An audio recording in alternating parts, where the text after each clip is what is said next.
ਵਾਹਿਗੁਰੂ ਜੀ ਕਾ ਖਾਲਸਾ ਵਾਹਿਗੁਰੂ ਜੀ ਕੀ ਫਤਿਹ। ਸੋ ਆਓ ਸਾਧ ਸੰਗਤ ਜੀ, ਚੱਲ ਰਹੀ ਲੜੀਵਾਰ ਕਥਾ ਵਿਚਾਰ ਧੰਨ ਧੰਨ ਸ੍ਰੀ ਗੁਰੂ ਗ੍ਰੰਥ ਸਾਹਿਬ ਮਹਾਰਾਜ ਜੀ ਦੇ ਪਾਵਨ ਅੰਗ 330 ਅਤੇ 331 ਤੇ ਸਤਿਗੁਰੂ ਕਿਰਪਾ ਕਰ ਰਹੇ ਹਨ। ਭਗਤ ਕਬੀਰ ਸਾਹਿਬ ਜੀ ਦੇ ਘਰ ਦੇ ਪਾਸ ਹੀ ਇੱਕ ਪਰਿਵਾਰ ਵਿੱਚੋਂ ਉਹਨਾਂ ਦਾ ਬੱਚਾ ਗੁਜ਼ਰ ਗਿਆ, ਜਿਸ ਕਰਕੇ ਉਸ ਮਰੇ ਹੋਏ ਬੱਚੇ ਦਾ ਪਿਤਾ ਮੋਹ ਕਰਕੇ ਬਹੁਤ ਹੀ ਵਿਰਲਾਪ ਕਰ ਰਿਹਾ ਸੀ। ਕਿਸੇ ਦੇ ਕਹਿਣ ਤੋਂ ਵੀ ਚੁੱਪ ਨਾ ਕਰੇ ਤਾਂ ਅਖੀਰ ਲੋਕਾਂ ਨੇ ਭਗਤ ਕਬੀਰ ਸਾਹਿਬ ਜੀ ਨੂੰ ਬੇਨਤੀ ਕੀਤੀ ਕਿ ਕਬੀਰ ਜੀ ਆਪ ਹੀ ਕਿਰਪਾ ਕਰੋ। ਤਾਂ ਭਗਤ ਕਬੀਰ ਸਾਹਿਬ ਜੀ ਇਹ ਵੈਰਾਗਮਈ ਉਪਦੇਸ਼ ਬਖਸ਼ਿਸ਼ ਕਰ ਰਹੇ ਹਨ। ਕੌਨ ਕੋ ਪੂਤ ਪਿਤਾ ਕੋ ਕਾਕੋ, ਕੌਣ ਮਰੈ ਕੋ ਦੇ ਸੰਤਾਪੋ। ਹੇ ਭਾਈ, ਕਿਹੜਾ ਕਿਸੇ ਦਾ ਪੁੱਤਰ ਹੈ, ਕੌਣ ਕਿਸੇ ਦਾ ਕੋਈ ਬਾਪ ਹੈ, ਅਤੇ ਕੌਣ ਕਿਹੜਾ ਮਰਦਾ ਹੈ, ਕਿਹੜਾ ਸੰਤਾਪੋ ਭਲੀ ਪ੍ਰਕਾਰ ਦੁੱਖ ਦਿੰਦਾ ਹੈ। ਭਾਵ ਸਾਰੇ ਪ੍ਰਲਬਧ ਅਨੁਸਾਰ ਹੀ ਇਕੱਠੇ ਹੋਏ ਹਨ ਅਤੇ ਮੋਹ ਦਾ ਹੀ ਸਾਰਿਆਂ ਨੂੰ ਦੁੱਖ ਚਿੰਬੜਿਆ ਹੋਇਆ। ਹਰ ਠੱਗ ਜਗ ਕਉ ਠਗੌਰੀ ਲਾਈ, ਹਰ ਕੇ ਵਿਯੋਗ ਕੈਸੇ ਜੀਉ ਮੇਰੀ ਮਾਈ ਰਹਾਉ। ਮਾਇਆ ਦੀ ਸ਼ਕਤੀ ਕਰਕੇ ਠੱਗਣ ਵਾਲੇ ਪਰਮੇਸ਼ਰ ਨੇ ਸਾਰੇ ਜਗਤ ਨੂੰ ਮਾਇਆ ਦੀ ਮੋਹ ਰੂਪੀ ਠੱਗ ਬੂਟੀ ਲਾ ਛੱਡੀ ਹੈ। ਹੇ ਮੇਰੀ ਮਾਈ, ਮੇਰੇ ਮਾਤਾ ਪਿਤਾ ਰੂਪ ਸੰਤ ਜਨੋ, ਪਰਮੇਸ਼ਰ ਦੇ ਵਿਯੋਗ ਵਿਛੋੜੇ ਕਰਕੇ ਮੈਥੋਂ ਕਿਸ ਪ੍ਰਕਾਰ ਜੀਵਿਆ ਜਾਵੇ। ਭਾਵ ਪਰਮੇਸ਼ਰ ਨਾਲ ਪ੍ਰੇਮ ਪਾ ਕੇ ਹੁਣ ਸਾਥੋਂ ਉਸ ਤੋਂ ਬਗੈਰ ਜੀਵਿਆ ਨਹੀਂ ਜਾਂਦਾ। ਰਹਾਉ ਵਿਸਰਾਮ ਦੇ ਕੇ ਕਿਰਪਾ ਕਰਦੇ ਹਨ। ਕੌਣ ਕੋ ਪੁਰਖ ਕੌਣ ਕੀ ਨਾਰੀ, ਯਾ ਤਤ ਲੇਹ ਸਰੀਰ ਵਿਚਾਰੀ। ਹੇ ਜੀਵ, ਨਿਸ਼ਚੇ ਕਰਕੇ ਕਿਹੜਾ ਕਿਸੇ ਦਾ ਪੁਰਖ ਪਤੀ ਹੈ ਅਤੇ ਕਿਹੜੀ ਕਿਸੇ ਦੀ ਨਾਰੀ ਇਸਤਰੀ ਹੈ। ਜਾਂ ਇਸ ਤਤ ਸਿਧਾਂਤ ਯਥਾਰਥ ਬਾਤ ਨੂੰ ਆਪਣੇ ਤਨ ਸਰੀਰ ਵਿੱਚ ਵਿਚਾਰ ਲੈਣਾ ਕਰੋ। ਕਹਿ ਕਬੀਰ ਠੱਗ ਸਿਉ ਮਨ ਮਾਨਿਆ, ਗਈ ਠਗੌਰੀ ਠੱਗ ਪਹਿਚਾਨਿਆ। ਭਗਤ ਕਬੀਰ ਸਾਹਿਬ ਜੀ ਕਥਨ ਕਰ ਰਹੇ ਹਨ ਕਿ ਜਿਸ ਪਰਮੇਸ਼ਰ ਨੇ ਮਾਇਆ ਰੂਪੀ ਠੱਗ ਬੂਟੀ ਪਾਈ ਹੈ, ਉਸ ਪਰਮੇਸ਼ਰ ਰੂਪੀ ਠੱਗ ਦੇ ਨਾਲ ਸਾਡਾ ਮਨ ਹਿਰਦਾ ਮੰਨ ਗਿਆ। ਜਦ ਸਾਡੇ ਅੰਦਰੋਂ ਮਾਇਆ ਦੇ ਮੋਹ ਰੂਪੀ ਠਗੌਰੀ ਠੱਗ ਬੂਟੀ ਚਲੀ ਗਈ ਹੈ ਅਤੇ ਤਦੋਂ ਤੋਂ ਅਸੀਂ ਉਸ ਪਰਮੇਸ਼ਰ ਰੂਪ ਠੱਗ ਨੂੰ ਪਹਿਚਾਨਿਆ, ਕਹੀਏ ਪਛਾਣ ਲਿਆ ਹੈ, ਭਾਵ ਸਮਝ ਲਿਆ ਹੈ। ਅਬ ਮੋਕੋ ਭਏ ਰਾਜਾ ਰਾਮ ਸਹਾਈ। ਸੋ ਅਗਲਾ ਸ਼ਬਦ ਪ੍ਰਾਰੰਭ ਕਰਦੇ ਫਰਮਾਉਂਦੇ ਹਨ, ਜਨਮ ਮਰਨ ਕਟ ਪਰਮ ਗਤ ਪਾਈ ਰਹਾਉ। ਭਗਤ ਕਬੀਰ ਸਾਹਿਬ ਜੀ ਕਥਨ ਕਰ ਰਹੇ ਹਨ, ਸੋ ਰਹਾਉ ਹੁਣ ਮੋਕੋ ਮੇਰੇ ਤਾਈਂ ਰਾਜਾ ਪ੍ਰਕਾਸ਼ ਸਰੂਪ ਪਰਮੇਸ਼ਰ ਜੀ ਸਹਾਇਕ ਹੀ ਸਹਾਇਕ ਹੋਏ ਹਨ ਅਤੇ ਸਾਡਾ ਜਨਮ ਮਰਨ ਆਵਾ ਗਮਨ ਕੱਢ ਦਿੱਤਾ ਹੈ। ਅਸੀਂ ਪਰਮਗਤ ਕੇਵਲ ਮੋਖ ਪਾ ਲਈ ਹੈ। ਰਹਾਉ ਵਿਸਰਾਮ ਦੇ ਕੇ ਕਿਰਪਾ ਕਰ ਰਹੇ ਹਨ। ਸਾਧੂ ਸੰਗਤ ਦਿਓ ਰਲਾਏ, ਪੰਚ ਦੂਤ ਤੇ ਲਿਓ ਛਡਾਏ। ਉਸ ਪਰਮੇਸ਼ਰ ਨੇ ਸਾਨੂੰ ਸਾਧੂ ਮਹਾਤਮਾ ਦੇ ਸੰਗ ਨਾਲ ਰਲਾ ਮੇਲ ਦਿੱਤਾ ਹੈ। ਫਿਰ ਸੰਗਤ ਦੇ ਪ੍ਰਤਾਪ ਕਰਕੇ ਪੰਜ ਦੂਤ ਕਾਮ ਕ੍ਰੋਧ ਲੋਭ ਮੋਹ ਹੰਕਾਰ ਦੀ ਕੁਸੰਗਤ ਤੋਂ ਸਾਨੂੰ ਛਡਾਏ ਕੀਏ ਛਡਾ ਲਿਆ ਹੈ। ਪ੍ਰਸ਼ਨ ਕਰਦੇ ਹਨ ਮਹਾਰਾਜ, ਸੰਗਤ ਵਿੱਚੋਂ ਤੁਹਾਨੂੰ ਕੀ ਉਪਾਅ ਮਿਲਿਆ। ਗੁਰ ਉੱਤਰ ਬਖਸ਼ਿਸ਼ ਕਰ ਰਹੇ ਹਨ ਭਗਤ ਕਬੀਰ ਸਾਹਿਬ ਜੀ, ਅੰਮ੍ਰਿਤ ਨਾਮ ਜਪੋ ਜਪ ਰਸਨਾ, ਅਮੋਲ ਦਾਸ ਕਰ ਲੀਨੋ ਆਪਣਾ। ਹੇ ਭਾਈ, ਸਾਨੂੰ ਸੰਗਤ ਵਿੱਚ ਗੁਰੂ ਨੇ ਇਹ ਉਪਾਅ ਦੱਸਿਆ ਕਿ ਪਰਮੇਸ਼ਰ ਦੇ ਅੰਮ੍ਰਿਤ ਮ੍ਰਿਤੂ ਤੋਂ ਰਹਿਤ ਕਰਨ ਵਾਲੇ ਨਾਮ ਨੂੰ ਰਸਨਾ ਜੀਭਾ ਦੁਆਰਾ ਜਪਣਾ ਕਰੋ, ਤੇ ਅਸੀਂ ਜਪਦੇ ਹਾਂ।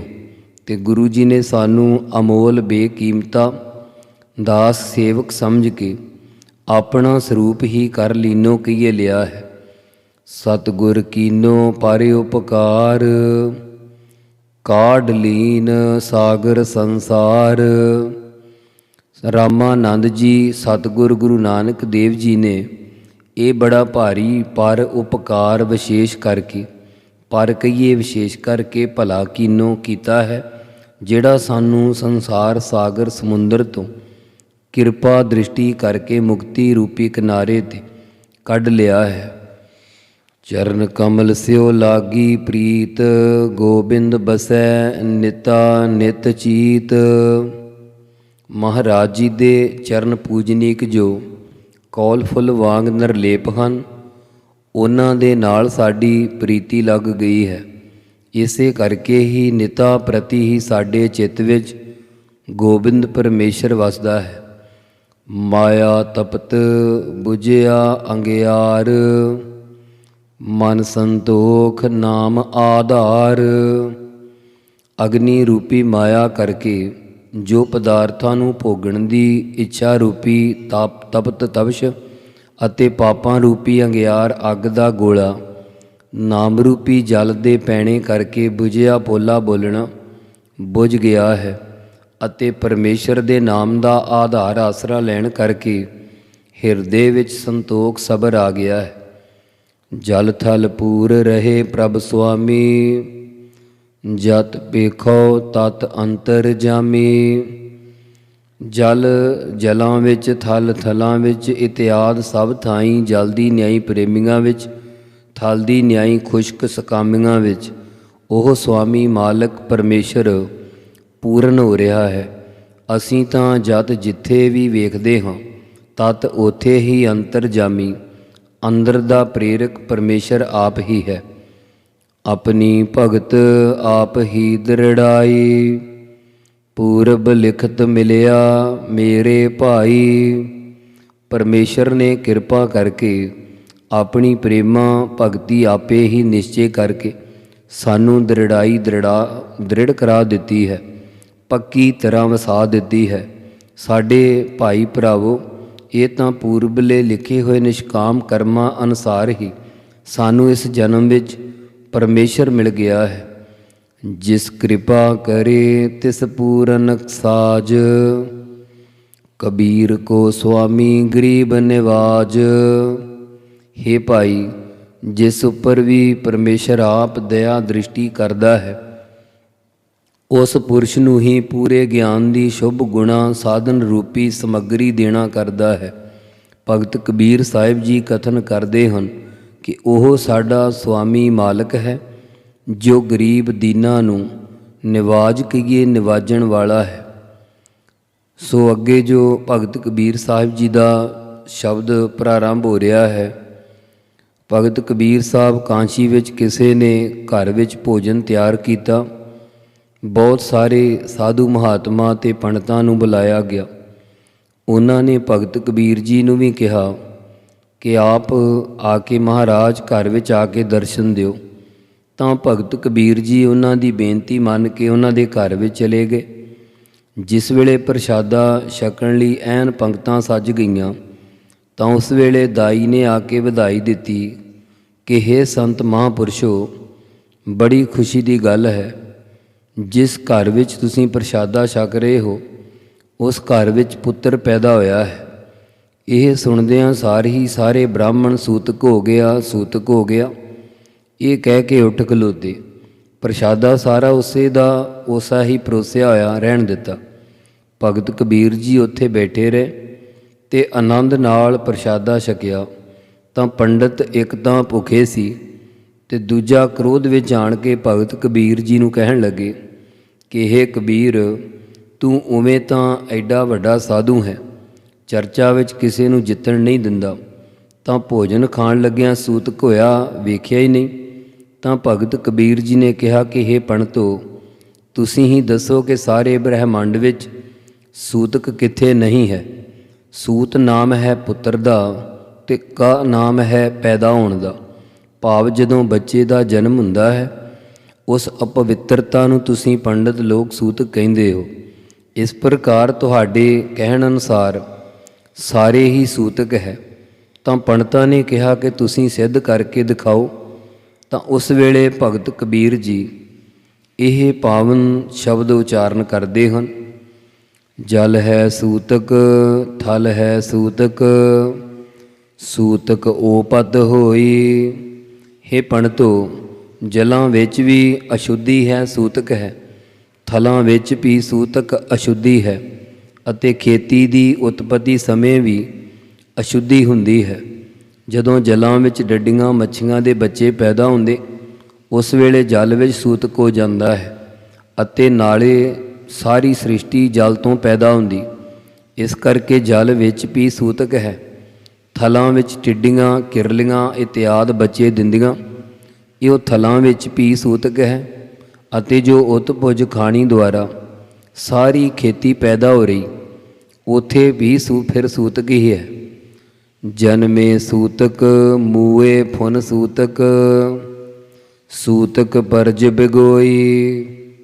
ਇਸ ਪ੍ਰਕਾਰ ਤੁਸੀਂ ਜੰਮਣ ਵਾਲੇ ਨੂੰ ਸੂਤਕ ਸਮਝਦੇ ਹੋ। ਫੁਨ ਪੁਨਾ ਤੁਸੀਂ ਮਰੇ ਹੋਏ ਨੂੰ ਵੀ ਸੂਤਕ ਪਾਤਕ ਸਮਝਦੇ ਹੋ।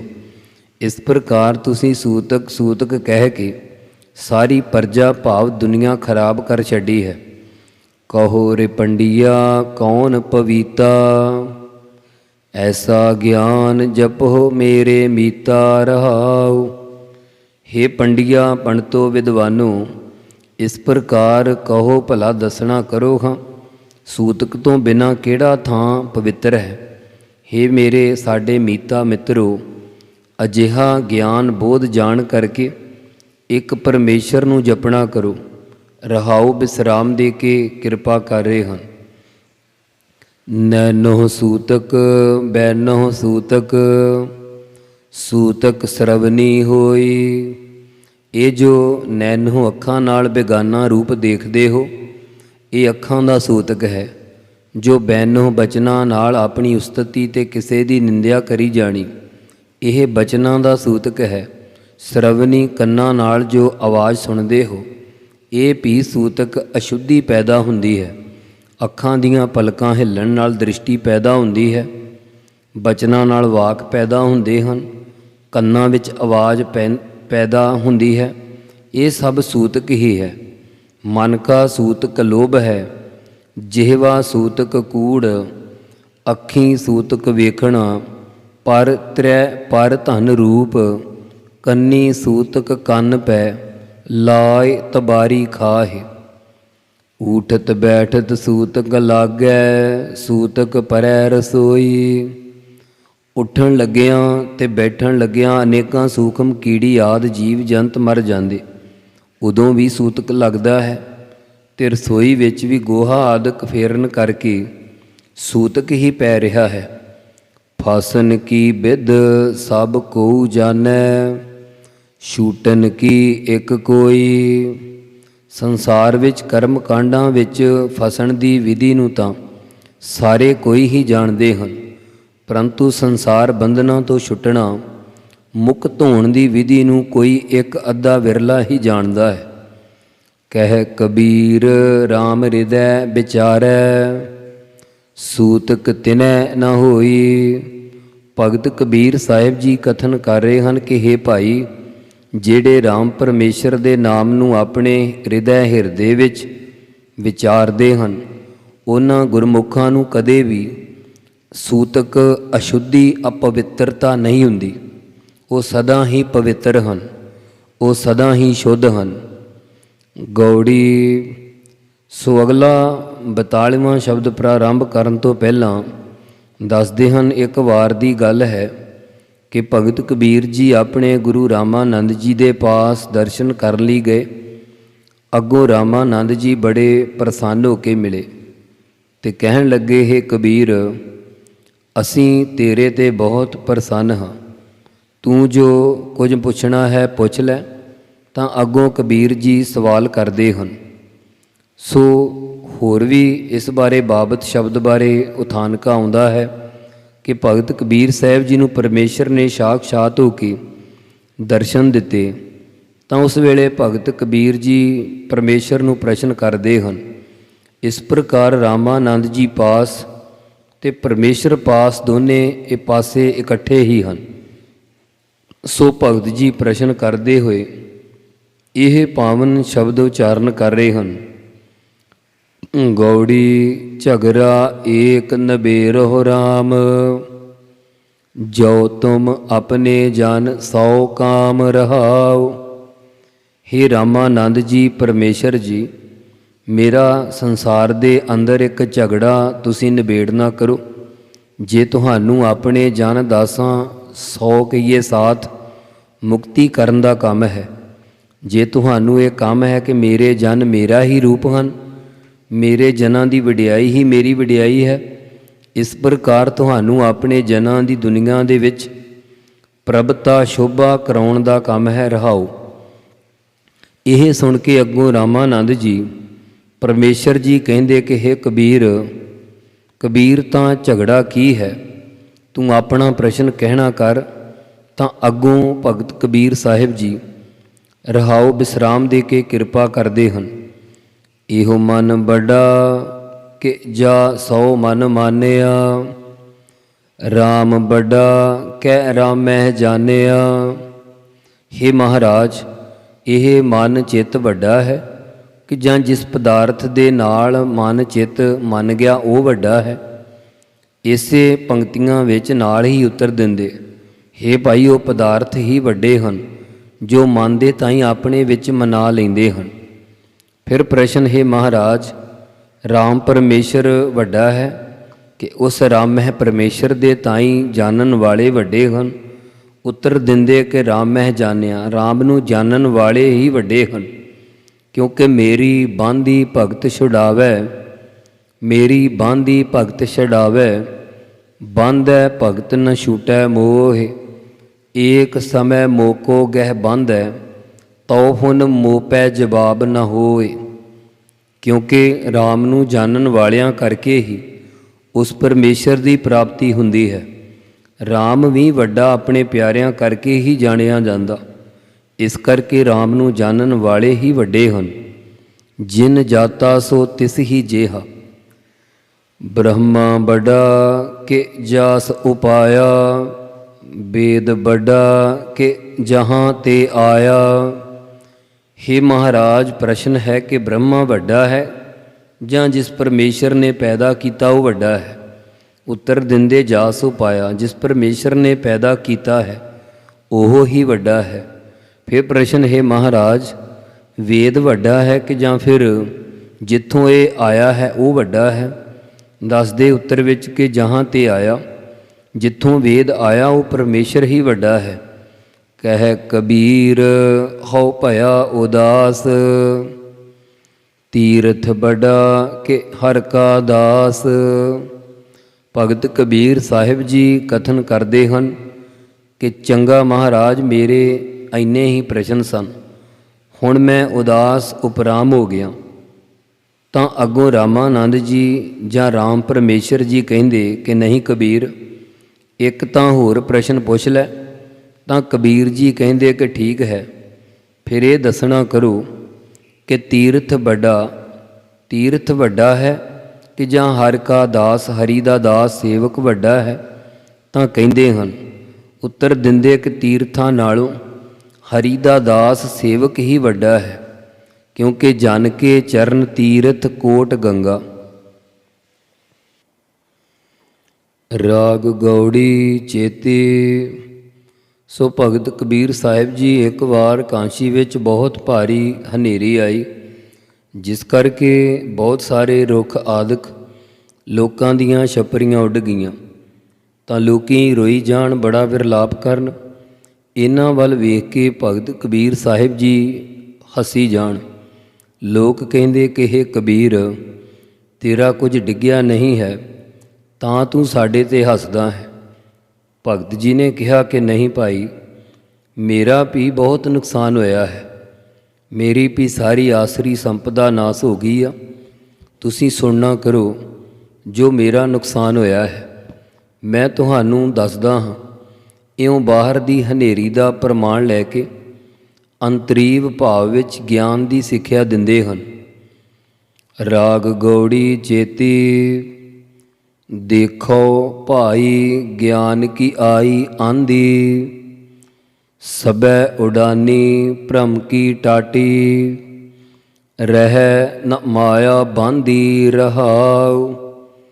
ਹੇ ਮੇਰੇ ਭਰਾਵੋ, ਦੇਖੋ ਭਾਵ ਦੇਖਣਾ ਕਰੋ। ਸਾਡੇ ਅੰਤਸ਼ਕਰਨ ਰੂਪੀ ਕਾਂਸ਼ੀ ਨਗਰ ਵਿੱਚ ਗਿਆਨ ਦੀ ਆਂਧੀ ਹੁੰਦਾ ਹਨੇਰੀ ਆਉਣਾ ਕੀਤੀ ਹੈ, ਜਿਸ ਦੇ ਨਾਲ ਸਾਡੇ ਅੰਦਰੋਂ ਭਰਮ ਦੀ ਟਾਟੀ ਹੁੰਦਾ ਖਸ ਬਾਂਸ ਸਰਕੜੇ ਆਦਿ ਦੀ ਕੰਧ ਪੜਦਾ ਫਿਰਕੀਆਂ ਸਾਰੀਆਂ ਹੀ ਗਿਆਨ ਦੀ ਹਨੇਰੀ ਕਰਕੇ ਉੱਡ ਗਈਆਂ ਹਨ। ਹੁਣ ਮਾਇਆ ਰੂਪੀ ਰੱਸੀਆਂ ਨਾਲ ਬਾਂਧੀ ਬੰਨ੍ਹੀਆਂ ਹੋਈਆਂ ਰਹਿੰਦੀਆਂ ਨਹੀਂ ਹਨ। ਜਿਸ ਨੂੰ ਭਰਮ ਦੀਆਂ ਫਿਰਕੀਆਂ ਸਫਾ ਨੂੰ ਮਾਇਆ ਆਪ ਹੀ ਆਸਾ ਰੂਪੀ ਰੱਸੀ ਨਾਲ ਬੰਨ੍ਹੀ ਰੱਖਦੀ ਸੀ, ਉਹ ਹੁਣ ਬੰਨ੍ਹੀਆਂ ਨਹੀਂ ਰਹਿੰਦੀਆਂ। ਰਹਾਉ ਵਿਸਰਾਮ ਦੇ ਕੇ ਕਿਰਪਾ ਕਰ ਰਹੇ ਹਨ। ਦੁਚਿੱਤੇ ਕੀ ਦੋਏ ਥੂਨ ਗਿਰਾਨੀ, ਮੋਹ ਬਲੇਂਡਾ ਟੂਟਾ। ਦੁਚਿੱਤੇ ਕਹੀਏ ਚਿੱਤ ਦੀਆਂ ਜੋ ਦੋ ਬਿਰਤੀਆਂ ਸਨ ਕਿ ਸੇਵਾ ਕਰੀਏ ਜਾਂ ਦੁਨੀਆ ਦੇ ਕਾਰ ਵਿਹਾਰ ਕਰੀਏ, ਸੰਗਤ ਕਰੀਏ ਜਾਂ ਕੁਸੰਗਤ ਕਰੀਏ। ਇਹ ਦੁਚਿੱਤੇ ਪੁਣੇ ਦੀ ਦੋ ਥੂਨ ਥੰਮੀਆਂ ਵੀ ਸਾਡੇ ਅੰਦਰੋਂ ਗਿਰਾਨੀ ਡਿੱਗ ਪਈਆਂ ਅਤੇ ਸਨੇਹ ਰੂਪੀ ਬਲੇਂਡਾ ਵਾਲਾ ਖੰਭਾ, ਮਾਝੇ ਦੀ ਬੋਲੀ ਵਿੱਚ ਵਲਾ ਕਹਿੰਦੇ ਹਨ ਜਾਂ ਹੋਰ ਵੀ ਕਿਤੇ ਕਹਿੰਦੇ ਹੋ ਸਕਦੇ ਹਨ। ਸੋ ਦਾਸ ਨੇ ਮਾਝੇ ਦੀ ਬੋਲੀ ਵਿੱਚ ਸੁਣਿਆ ਹੈ, ਖੰਭੇ ਨੂੰ ਵਲਾ ਕਹਿੰਦੇ ਹਨ। ਜੋ ਛਪਰੀ ਦੇ ਵਿਚਾਲੇ ਪਾਇਆ ਸੀ ਉਹ ਵੀ ਟੁੱਟ ਗਿਆ ਹੈ। ਤਿਸਨਾ ਸ਼ਾਨ ਪਰੀ ਧਰ ਉਪਰ, ਦੁਰਮਤ ਭਾਂਡਾ ਫੂਟਾ।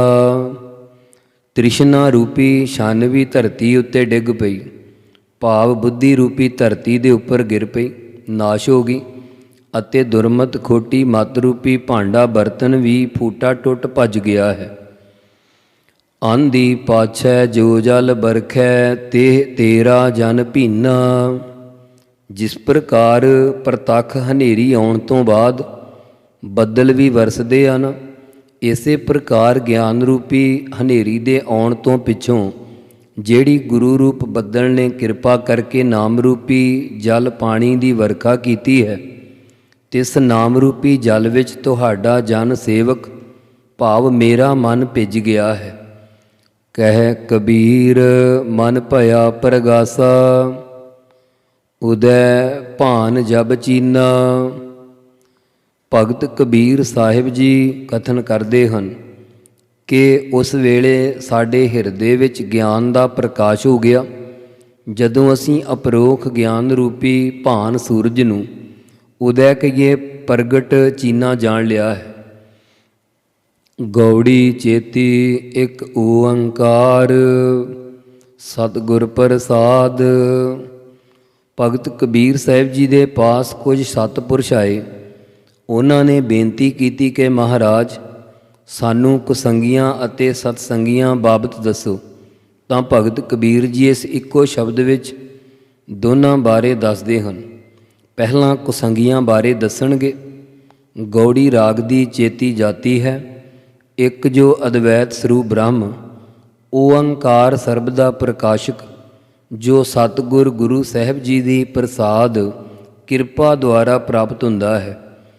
ਹਰ ਜਸ ਸੁਨਹਿ ਨ ਹਰ ਗੁਣ ਗਾਵਹਿ, ਬਾਤਨ ਹੀ ਅਸਮਾਨ ਗਿਰਾਵਹਿ। ਉਹ ਨਾ ਤਾਂ ਕਦੇ ਸ਼ਰਧਾ ਤੇ ਵਿਸ਼ਵਾਸ ਰੂਪੀ ਕੰਨਾਂ ਦੇ ਨਾਲ ਪਰਮੇਸ਼ਰ ਦਾ ਜਸ ਭਜਨ ਵਡਿਆਈ ਸੁਣਦੇ ਹਨ, ਤੇ ਨਾ ਹੀ ਪ੍ਰੀਤੀ ਰੂਪ ਰਸਨਾ ਦੇ ਨਾਲ ਪਰਮੇਸ਼ਰ ਦੇ ਗੁਣ ਸਿਫਤਾਂ ਤਾਂ ਹੀ ਗਾਉਂਦੇ ਹਨ।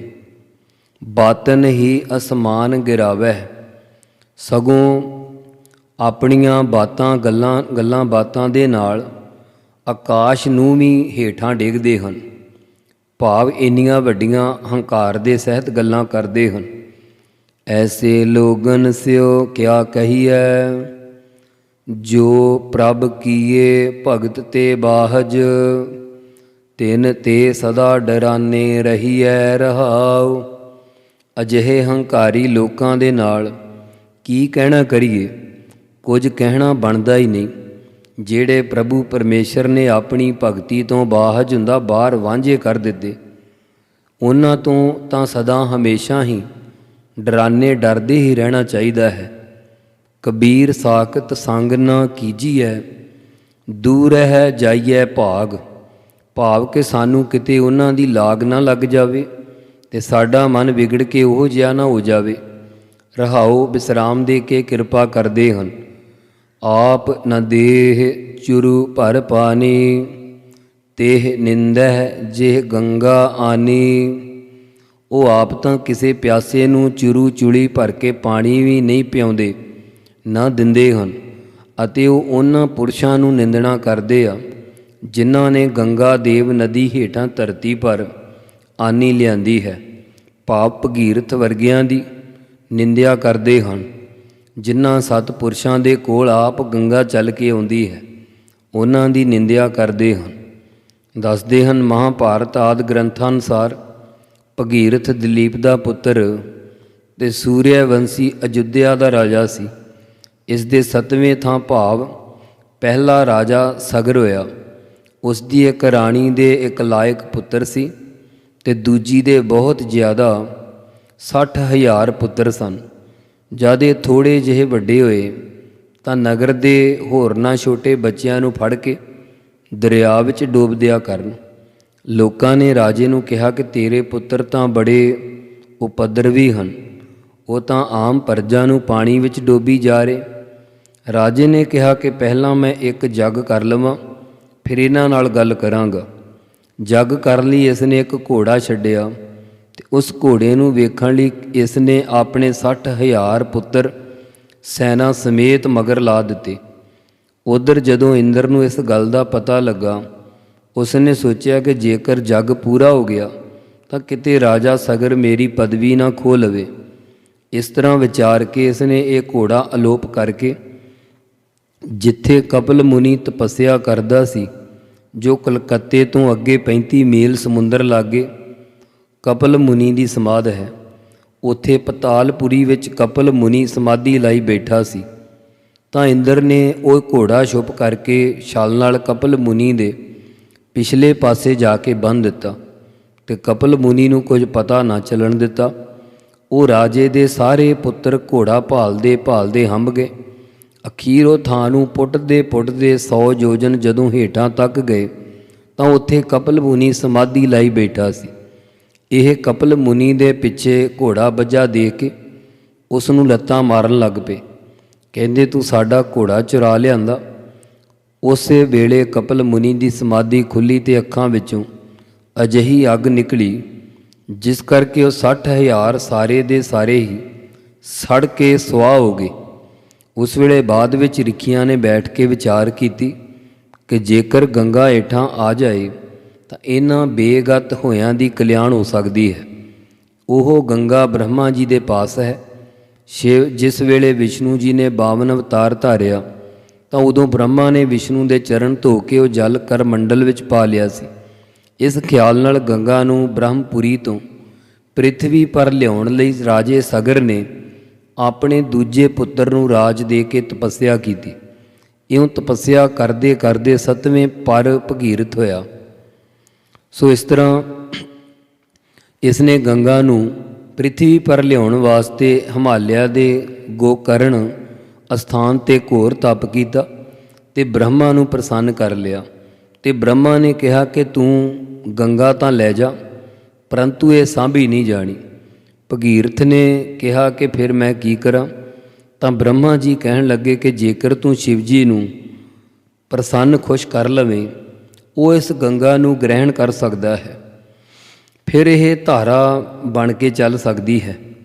ਫਿਰ ਭਗੀਰਥ ਨੇ 6 ਮਹੀਨੇ ਸ਼ਿਵ ਜੀ ਦੀ ਆਰਾਧਨਾ ਕੀਤੀ ਤਾਂ ਸ਼ਿਵ ਜੀ ਨੇ ਖੁਸ਼ ਹੋ ਕੇ ਕਿਹਾ ਕਿ ਚਲੋ ਠੀਕ ਹੈ, ਵਿਸ਼ਨੂੰ ਜੀ ਦੇ ਚਰਨਾਂ ਦਾ ਪਵਿੱਤਰ ਜਲ ਮੇਰੀਆਂ ਜਟਾਵਾਂ ਵਿੱਚ ਪਾ ਦੇਵੋ। ਜਦ ਬ੍ਰਹਮਾ ਨੇ ਆਕਾਸ਼ ਤੋਂ ਗੰਗਾ ਭੇਜੀ ਤਦ ਸ਼ਿਵ ਨੇ ਆਪਣਾ ਜਟਾ ਜੂਟ ਇਤਨਾ ਫੈਲਾ ਦਿੱਤਾ ਕਿ 1000 ਵਰ੍ਹਾ ਗੰਗਾ ਨੂੰ ਨਿਕਲਣ ਦਾ ਰਾਹ ਨਾ ਲੱਭਾ। ਅੰਤ ਨੂੰ ਭਗੀਰਥ ਦੀ ਪ੍ਰਾਰਥਨਾ ਮੰਨ ਕੇ ਸ਼ਿਵ ਨੇ ਜਟਾਂ ਵਿੱਚੋਂ ਗੰਗਾ ਕੱਢੀ, ਜਿਸ ਦੇ 7 ਪ੍ਰਵਾਹ ਹੋਏ। ਹੁਆਦਨੀ, ਪਾਵਨੀ ਅਤੇ ਨਲਨੀ ਨਾਮਕ 3 ਪ੍ਰਵਾਹ ਪੂਰਬ ਦੀ ਤਰਫ ਵਹੇ। ਵੰਕਸ਼, ਸੀਤਾ ਅਤੇ ਸਿੰਧ ਨਾਮਕ 3 ਪ੍ਰਵਾਹ ਪੱਛਮ ਵੱਲ ਵਹੇ ਅਤੇ ਇੱਕ ਭਗੀਰਥ ਦੇ ਰਥ ਪਿੱਛੇ ਤੁਰਿਆ। ਜਿੱਥੋਂ ਦੀ ਭਗੀਰਥ ਦਾ ਰਥ ਗਿਆ, ਉਸ ਪਿੱਛੇ ਹੀ ਗੰਗਾ ਦਾ ਪ੍ਰਵਾਹ ਵਹਿਣ ਲੱਗਾ। ਇਉਂ ਭਗੀਰਥ ਨੇ ਆਪਣੇ ਪਿਤਰਾਂ ਦਾ ਉਧਾਰ ਕੀਤਾ ਤੇ ਲੋਕ ਕਹਿਣ ਲੱਗੇ ਕਿ ਇਸ ਨੇ ਤਾਂ ਆਪਣੇ ਵਾਸਤੇ ਹੀ ਗੰਗਾ ਲਿਆਂਦੀ ਹੈ, ਕਿਹੜਾ ਸਾਡੇ ਖੇਤਾਂ ਨੂੰ ਪਾਣੀ ਦੇਣ ਲਈ ਲਿਆਂਦੀ ਹੈ। ਇਉਂ ਉਸ ਗੰਗਾ ਲਿਆਉਣ ਵਾਲੇ ਦੀ ਨਿੰਦਿਆ ਕਰਦੇ ਹਨ। ਬੈਠਤ ਉਠਤ ਕੁਟਿਲਤਾ ਚਾਲੈ, ਆਪ ਗਏ ਔਰਨ ਹੂ ਘਾਲੈ। ਬੈਠਤ ਬਹਿੰਦਿਆਂ, ਉਠਤ ਉੱਠਦਿਆਂ ਹਰ ਵਕਤ ਹੀ ਕੁਟਿਲਤਾ, ਟੇਢੇਪਣ ਵਿੱਚ ਹੀ ਚੱਲਦੇ ਹਨ। ਉੱਠਦਿਆਂ ਬੈਠਦਿਆਂ ਨਿੰਦਿਆ, ਚੁਗਲੀ ਆਦਿ ਕਰਕੇ ਟੇਢੇ ਸੁਭਾਅ ਵਿੱਚ ਹੀ ਚੱਲਦੇ ਹਨ। ਆਪ ਤਾਂ ਸਾਧ ਸੰਗਤ ਵੱਲੋਂ ਚਲੇ ਗਏ ਹਨ ਤੇ ਹੋਰਨਾਂ ਨੂੰ ਵੀ ਬਰਬਾਦ ਕਰੀ ਜਾ ਰਹੇ ਹਨ। ਛਾੜ ਕੁਚਰਚਾ ਆਨ ਨ ਜਾਣੈ, ਬ੍ਰਹਮਾ ਹੂ ਕੋ ਕਹਿਓ ਨ ਮਾਨੈ। ਉਹਨਾਂ ਦਾ ਐਸਾ ਸੁਭਾਅ ਹੈ ਕਿ ਇੱਕ ਕੁਚਰਚਾ, ਖੋਟੀ ਚਰਚਾ ਤੋਂ ਛੁੱਟ ਹੋਰ ਕੁਝ ਵੀ ਸਤ ਸੰਗਤ, ਸਿਮਰਨ, ਭਜਨ ਆਦਿ ਕਰਨਾ ਹੀ ਨਹੀਂ ਜਾਣਦੇ। ਸਗੋਂ ਇਹ ਹੂ ਤਾਂ ਬ੍ਰਹਮਾ ਦਾ ਕਹਿਓ ਕਹਿਆ ਹੋਇਆ ਵੀ ਨਹੀਂ ਮੰਨਦੇ। ਬ੍ਰਹਮਾ ਦੁਆਰਾ ਕਹੇ ਹੋਏ ਵੇਦਾਂ ਨੂੰ ਵੀ ਨਹੀਂ ਮੰਨਦੇ, ਫਿਰ ਹੋਰ ਆਮ ਲੋਕਾਂ ਦੀ ਕੀ ਗੱਲ ਮੰਨਣਗੇ। ਆਪ ਗਏ ਔਰਨ ਹੂ ਖੋਵਹਿ, ਆਗ ਲਗਾਏ ਮੰਦਰ ਮੈਂ ਸੋਵਹਿ। ਇੱਥੇ ਮੈਂ ਦਾ ਅਰਥ ਮੈਂ ਨਹੀਂ ਹੈ, ਮੈਂ ਭਾਵ ਵਿੱਚ। ਇਉਂ ਇਹ ਆਪ ਤਾਂ ਪਰਮੇਸ਼ਰ ਵੱਲੋਂ ਬੇਮੁਖ ਹੋਣ ਕਰਕੇ ਗਏ ਗੁਜਰੇ ਹਨ ਤੇ ਹੋਰਨਾਂ ਨੂੰ ਵੀ ਲੋਕ ਪਰਲੋਕ ਵੱਲੋਂ ਗਵਾਈ ਜਾ ਰਹੇ ਹਨ। ਕਿਸੇ ਦੇ ਘਰ ਵਿੱਚ ਜਾ ਕੇ ਅੱਗ ਲਗਾ ਆਉਣੀ ਤੇ ਚੁੱਪ ਕਰਕੇ ਆਪਣੇ ਮੰਦਰ ਘਰ ਵਿੱਚ ਸੌਂ ਜਾਣਾ ਤੇ ਸਵੇਰ ਨੂੰ ਕਹਿਣਾ ਕਿ ਮੈਨੂੰ ਤਾਂ ਪਤਾ ਹੀ ਨਹੀਂ ਲੱਗਾ ਕਿ ਅੱਗ ਕਦੋਂ ਤੇ ਕਿਵੇਂ ਲੱਗ ਗਈ। ਅਵਰਨ ਹਸਤ ਆਪ ਹੈ ਕਾਨੇ, ਤਿਨ ਕਉ ਦੇਖ ਕਬੀਰ ਲਜਾਨੇ। ਅਵਰਨ ਹੋਰਨਾਂ ਨੂੰ ਤਾਂ ਹਸਤ ਹਾਸੀ ਮਖੌਲ ਕਰਦੇ ਹਨ ਕਿ ਇਹ ਟੀਰਾ ਦੇਖਦਾ ਹੈ, ਵਿੰਗਾ ਦੇਖਦਾ ਹੈ। ਆਪ ਪਾਪਾਂ ਕਰਕੇ ਕਾਨੇ ਕੀ ਇਹ ਕਾਣੇ ਹਨ। ਭਗਤ ਕਬੀਰ ਸਾਹਿਬ ਜੀ ਕਥਨ ਕਰਦੇ ਹਨ ਕਿ ਉਹਨਾਂ ਨੂੰ ਵੇਖ ਕਰਕੇ ਸਾਨੂੰ ਤਾਂ ਲਜਾਨੇ, ਭਾਰਾ ਬੋਲਣਾ ਅਦਕ ਦੇ ਕੇ ਲੱਜਾ ਦਾ ਵਾਚਕ ਹੈ, ਭਾਵ ਸਾਨੂੰ ਤਾਂ ਸ਼ਰਮ ਆਉਂਦੀ ਹੈ। ਵਾਹਿਗੁਰੂ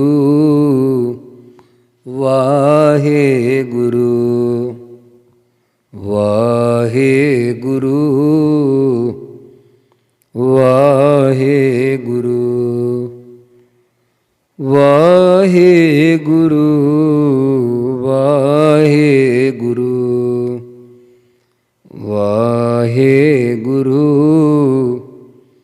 ਵਾਹਿਗੁਰੂ ਵਾਹਿਗੁਰੂ ਵਾਹਿਗੁਰੂ ਵਾਹਿਗੁਰੂ ਵਾਹਿਗੁਰੂ